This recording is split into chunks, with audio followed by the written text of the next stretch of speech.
Srbi i Crnogorci ne mogu kroz izborno zakonodavstvo koristiti afirmativnu akciju. Najnovija je magla koju u sve otvorenijoj borbi protiv vitalnih srpskih, a zarad odbrane crnogorskih interesa prosipaju Nova, Pokret za promjene i Socijalistička narodna partija. Ne mogu vele Srbi i Crnogorci biti manjine u državi koju su stvarali njihovi preci. Što se Medojevićeve partije tiče, to je sasvim i normalno i shvatljivo, jer je ova politička organizacija njeno antisrpsko lice pokazala još u vrijeme donošenja važećeg ustava. Kada međutim tu poruku Nove i Socijalističke narodne partije analiziramo u svijetlu činjenice da Ustav Srbe prepoznaje isključivo kao manjinski narod, postaje jasno da nam ove dvije partije zapravo poručuju: budite Crnogorci da ne biste bili manjina. To je vrhunac političke podlosti prema Srbima i njihovim vitalnim interesima, jer isto to od Srba traže i Demokratska partija socijalista i Socijaldemokratska partija. Razlika je jedino u tome što vlast crnogorstvo utjeruje, a opozicija ga opravdava i amnestira poturanjem Srbima kukavičjeg jajeta zvanog crnogorsko nadsrpstvo. Dok su Srbi i Crnogorci bili jedan i nedjeljiv narod, to jest dok su se Crnogorci u nacionalnom smislu samodefinisali kao Srbi, ni kao nacionalni Srbi, ni kao regionalni Srbi Crnogorci, oni ovdje zaista nijesu mogli biti manjina. Danas, kada se crnogorstvo prepoznaje i samodefiniše kao nacionalni identitet zasnovan na rigidnom antisrpstvu, čije je rodno mjesto upravo crnogorsko nadsrpstvo, vitalni interes Srba jeste baš to, da se nacionalno razdruže sa Crnogorcima, između ostalog i zbog toga da Crnogorce na taj način svedu na matematičku manjinu. Povlačenje jasne identitetske granice na dvama prethodnim popisima upravo taj cilj je i postignut. Pokazalo se da Crnogorci u samostalnoj crnogorskoj državi nijesu većinska nacija. To je trenutno najveći i još uvijek nerješivi problem crnogorskih ideologa i najveća prednost Srba.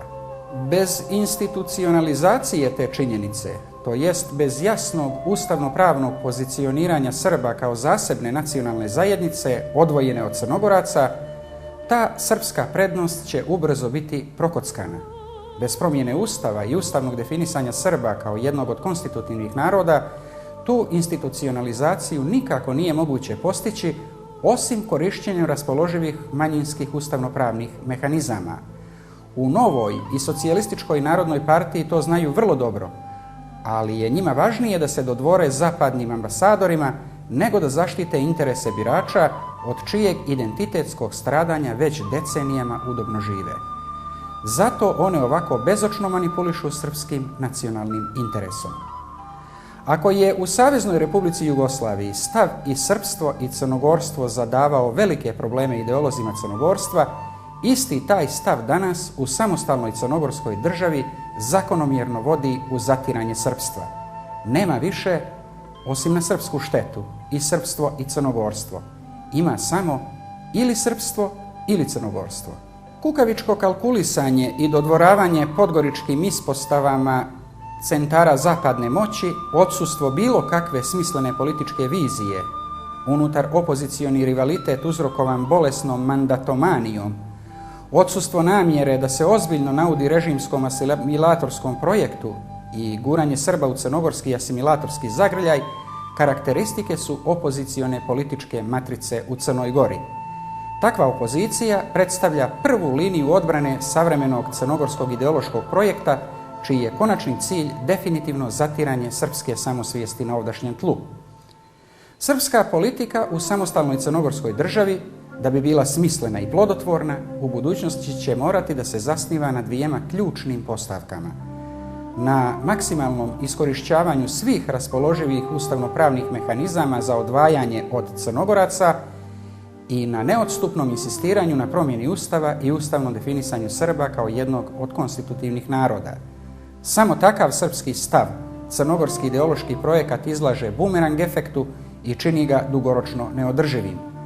Zauzimanje toga stava je neminovnost koja će ovakvu opoziciju, ukoliko se i dalje tome bude protivila, povesti na put bez povratka, dok će njen prostor zauzeti nova politička garnitura koja će znati da brani i odbrani vitalne interese sopstvenog naroda.